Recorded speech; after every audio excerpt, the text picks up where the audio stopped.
Morning, and thank you for joining us for this code-hosted webinar. Since the world of hospitality has been seemingly flipped on its head and we've been forced into lockdown, we're bringing our events offering online with live streams and webinars to entertain, support and educate during this strange time for all of us. Today we are joined by Helen Ash, Director, and Lindsay Cheetham, Senior Consultant from Solution 22. An expert HR consultancy very well known within the hospitality industry. I'd like to welcome them both. I'm sure many of you will have been following government advice throughout the recent weeks. So following my introduction, Lindsay will present us the key information released by the government so far and how the scheme can be accessed. Helen will then field 10 to 15 minutes of questions. If you would like to ask a question during this webinar, please submit them to the chat function in the webinar toolbar. We have a strict 30-minute duration, so we may not be able to answer all your questions. However, we will be following up afterwards. So if you have any outstanding questions, there will be an opportunity to have them answered. The transition to digital is new to all of us. So if we do experience any technical difficulties, please just be patient with us. We will be sharing the slides from this presentation with you afterwards, should you miss anything. Just a note that all attendees have been muted and your cameras are off. Please don't change these settings during the webinar as it may interfere. Again, thanks for joining. And I will now hand over to Lindsay for the presentation. Thanks, Ed. Hello, everybody, and thank you for signing up for today's webinar. So as Ed's already mentioned, our plan is to give you an overview of the Coronavirus Job Retention Scheme as launched by the government on Friday, the 28th of March. So in the main, we've stuck to what has actually been confirmed via the government to try and avoid speculation, because we want to ensure that we only give you the facts that are out there, because we know there is an awful lot of speculation out there as well. Okay, so what will we be covering? So we're going to cover the scheme itself, what furlough means, which employers can apply to the scheme, which employees you can furlough, how you can access the scheme, how to calculate the pay of the employees, key considerations you should be making, and next steps. Okay, so the Coronavirus Job Retention Scheme is a temporary scheme open to all UK employers for at least 3 months, starting from the 1st of March 2020. Now, as you're all in the hospitality industry, we're very confident that you'll be able to prove that you have been very negatively impacted by the coronavirus. So we are very confident that the scheme will apply to you. Now, the reason why we think it's been backdated to the 1st of March is to cover the people who were already released and made redundant or laid off prior to the announcement of the scheme, which is probably quite a few of you, the employees who work for you. But also we believe it was done backdated so much to cover the airlines, because the airlines did release a lot of people very early on in March. So just to emphasise, it's only for people who you're no longer providing work for. You can't backdate it for people who have still been working for you. So HMRC expect the scheme to be up and running by the end of April, and it is designed to support employers whose operations have been severely affected by coronavirus. So all of you, I should imagine. So the government are hoping that by backdating the scheme, employers will, where possible, reinstate their employees and enrol them into the scheme. So what does the word furlough mean? Furlough is a very, very new term for all of us, and it generally means temporary leave of absence from work. It comes from America. It's a very American term, and as such, it isn't actually recognised in UK employment law, which is why it's so important that you follow the correct process, which we will cover in more detail. In the case of this scheme, it is leave offered, which keeps employees on the payroll without them working. It is different to being laid off without pay or being made redundant. So key again, I'm going to keep stressing this, people who get furloughed must not work for the employer during the period of furlough, but would usually return to their job afterwards. So which employers can access the scheme? So the scheme is open to all UK employers that had created and started a PAYE payroll scheme on or before the 28th of February. So as long as you had your payroll running before the 28th of February, which I'm sure all of you did, and you're a business, a charity, a recruitment agency, or a public authority, you'll be covered by the scheme. So which employees can you furlough? So furloughed employees must have been on your PAYE payroll on the 28th of February and can be on any type of contract, including full-time, part-time, employees on agency contracts, and employees on flexible or zero-hour contracts. So the scheme also covers employees who were made redundant since the 28th of February if they are subsequently rehired by their employer. So you can furlough all your employees or just some of them, so long as you follow a fair process for selecting those to furlough. And the minimum period to furlough is 3 weeks, and you can bring employees on or off furlough multiple times, but be careful to get their consent. So just to reiterate, anyone who joins you after the 28th of February, you cannot furlough, and so they need to be treated differently. So other clients we've been dealing with have considered options such as redundancy, unpaid sabbatical, reduced hours, but the key thing is that you can't enrol them and claim the money back for them. So how can you access it? Well, this is the big question, and once available, it will be through an online portal, and you will submit information to HMRC about all furloughed employees. You can only submit one claim at least every 3 weeks, and you will need to calculate the amount you are claiming. So we believe that whilst you list all your employees that you're furloughed, it will be a figure that you send them rather than a figure for every single employee. But for those of you who run weekly payrolls, you'll only be able to reclaim that figure once every 3 weeks. So you can do it longer than 3 weeks, but every 3 weeks is the minimum. And further help is going to be provided by HMRC with national insurance, tax and pension calculations and how to calculate all of that.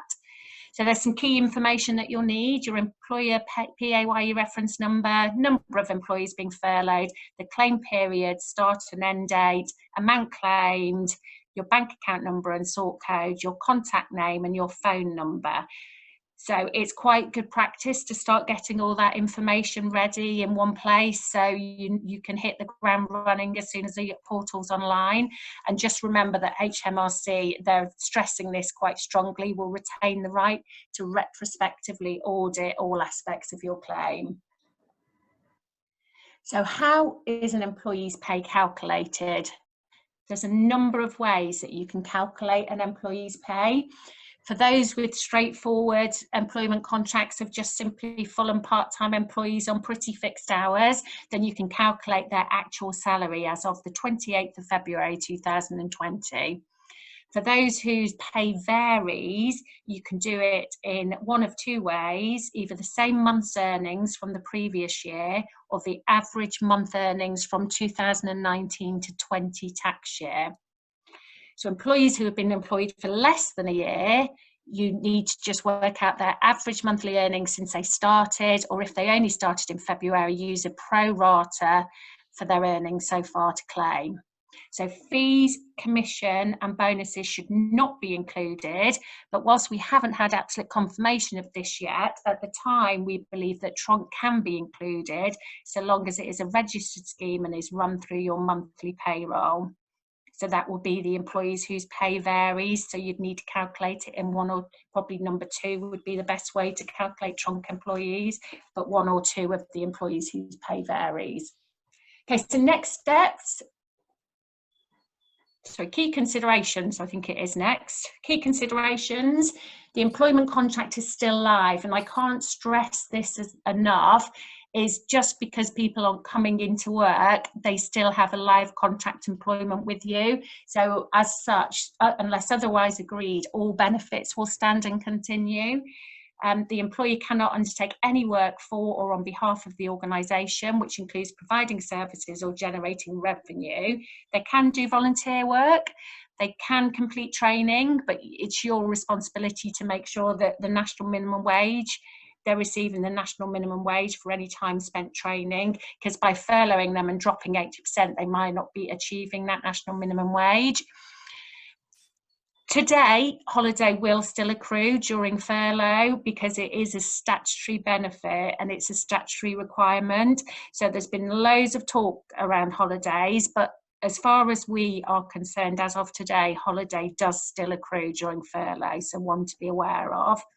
If your employee has more than one job, they can be furloughed by one employer, but not the other, or they can be furloughed by each employer, and the limit still applies to both.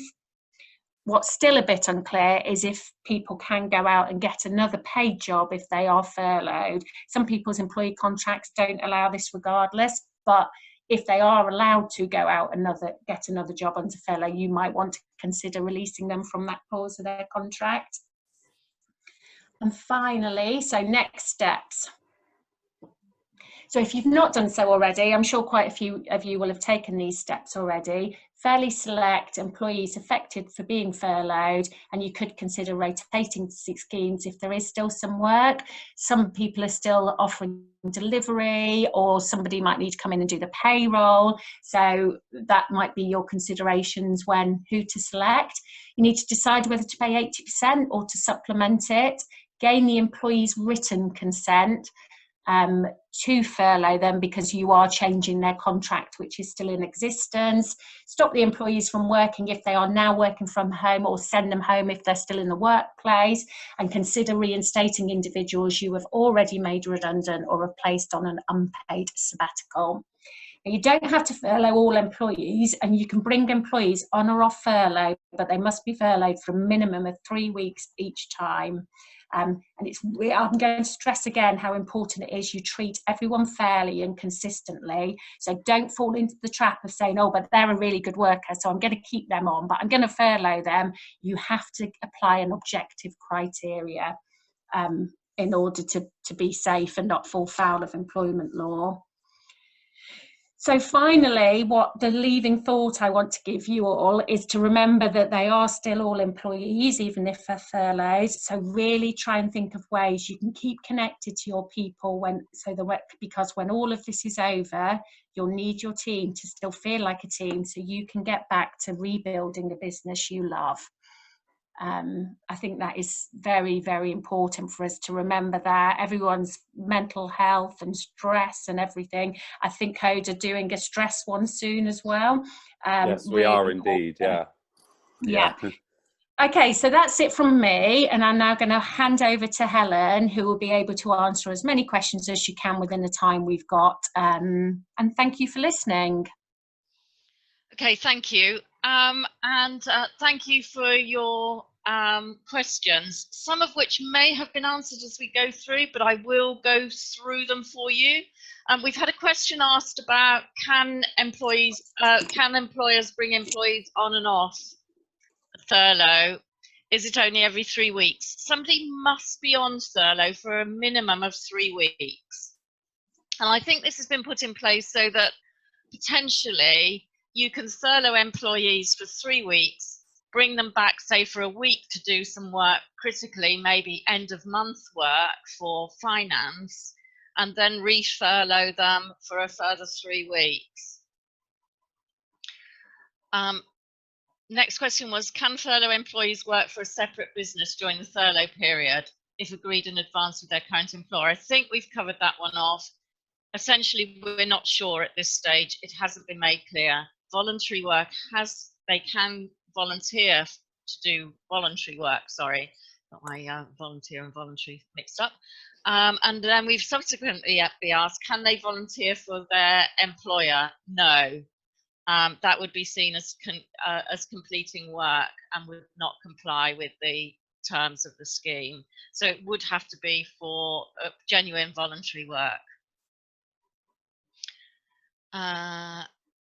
And a question here about, does furlough scheme apply to employees who have been let go and left the country? Potentially it could, if the reason that they were their employment was terminated was as a result of the disruption caused by the coronavirus in the UK. So if you terminated their employment as a result of the coronavirus, not because they had chosen to leave the country to go home before the impact hit the UK businesses, is our understanding.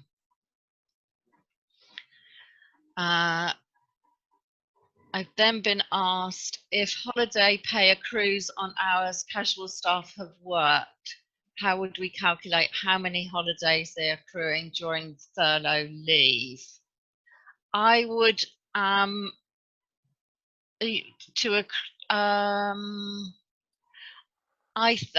that is a good question. I would think that you use the average of the last 12 months. We're now looking at from the 1st of April, holiday accruing over a 12-month period. But I will check that and come back on that one. I've also been asked about somebody who has resigned their position and are working out their notice, and then they've resigned their position because they're going to a new job.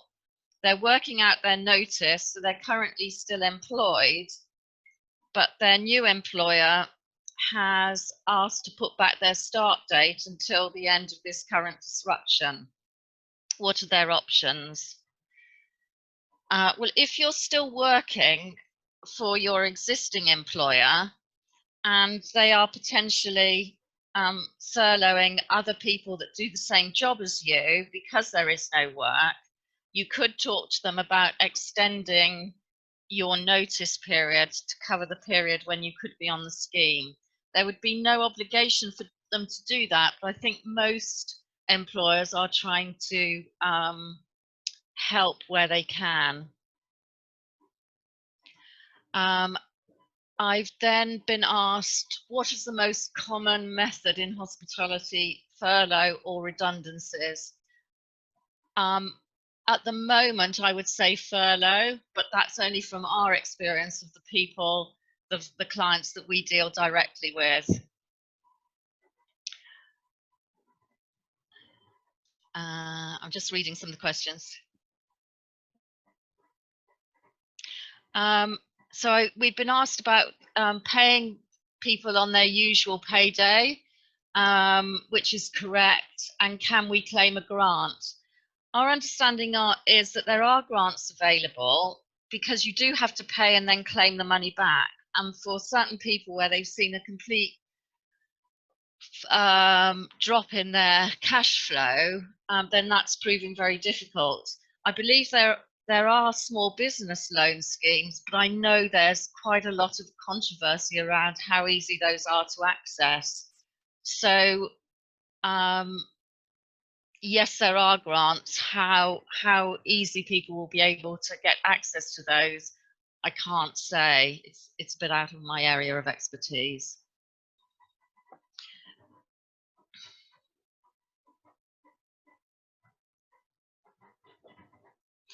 I've been asked, is there any eligibility at all for new starters, i.e. those that started on the 2nd of March?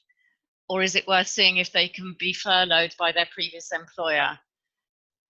It's unlikely they'd be able to be furloughed by their previous employer because the reason they left was not as a result of the coronavirus itself. And they can't be put onto the scheme with their new employer because they weren't there at the 28th of March. And there are some people that are quite genuinely falling between the cracks in this current scheme.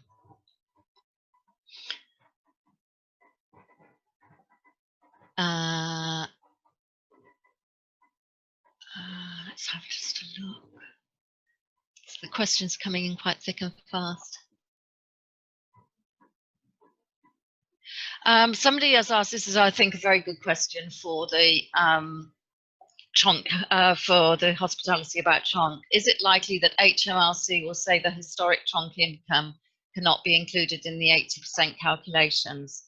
What what the advice has been is that, and I wrote this down because it is very topical, the guidance explicitly excludes things like fees, commission and bonuses, but allows all other payments made and taxed through a PAYE scheme in the case of variable hours or variable wage staff. So it would assume that if you pay your trunk through your normal PAYE scheme, then yes, it can be included, but we haven't explicitly seen that from the government. So could they not include it? There's a potential that they couldn't, and I would say in any agreements you're making with your staff to be furloughed, that you do actually say that if the government do make that decision, that it will be on their basic rate of pay only.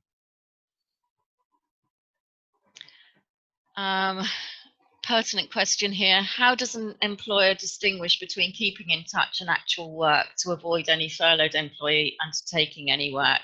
I would say the keeping in touch is more about their well-being.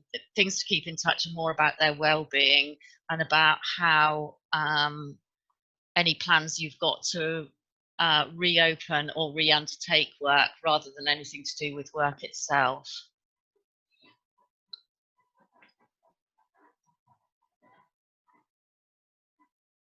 I've been asked a question again, very pertinent.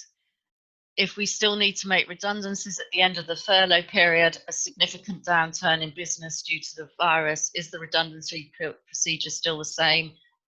Yes, the redundancy procedure has not been changed, and I don't anticipate that it will be changed. I think there'd be a lot of resistance to any change coming from the unions and other employee bodies.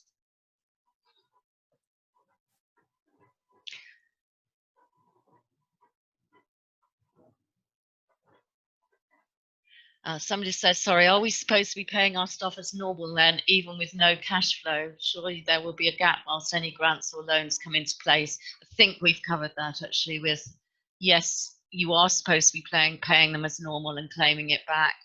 And you would have to essentially look at the small business, coronavirus small business loans that the government has made available and is underwriting.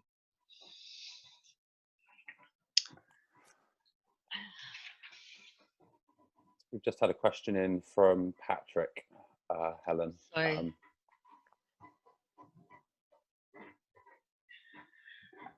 What is the best practice if an employer gets in touch with a furloughed employee and asks them to undertake some work duties?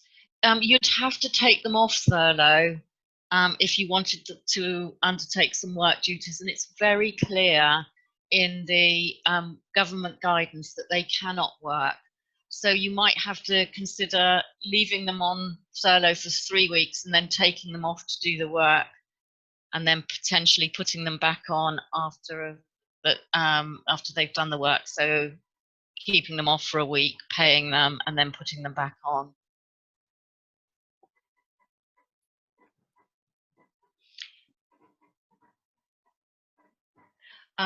Is there a time restriction guideline as to when to send furlough agreements to employees? Really, you need to get consent to furlough employees, because what you're actually asking them is to change the terms of their contract and agree to be furloughed.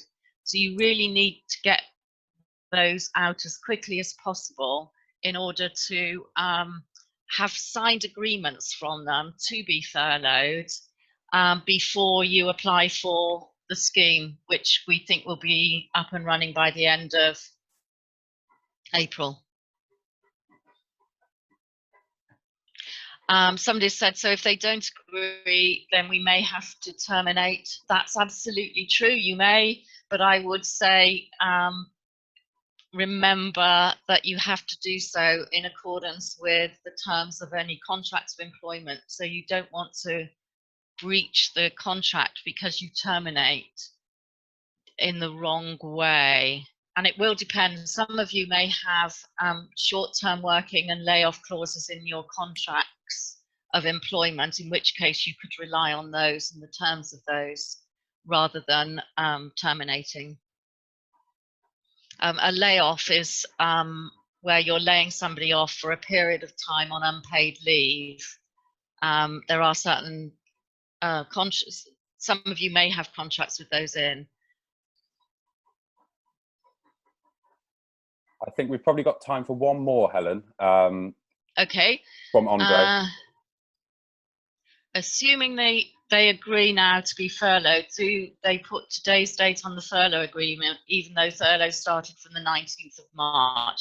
Yes, that's absolutely fine. So long as you make it clear in the agreement that you're making with them that you will be you're asking them to agree to furlough from the 19th of March, if the 19th of March was the date that they stopped doing any work for you. So if that was the date you closed, you didn't need them to work after that, they weren't closing down the kitchen or anything after that, then that's absolutely fine for them to sign us today's date, but make it clear in the agreement with them that you're putting them on the scheme that they agree to go on the scheme from the 19th of March. That allows you to claim the 80% straight away, which the government has said it can be backdated through March.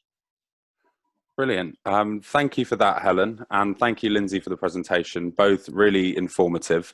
And apologies if we didn't get time to address your questions, but we will be following up with an email with the deck and some contact details, so you will have the opportunity to do so. Thanks again for joining, Helen and Lindsay, and for sharing your expertise, and to everyone else for joining and listening. Really, really appreciate everyone taking some time to listen. And we'll catch you soon. Thanks very much.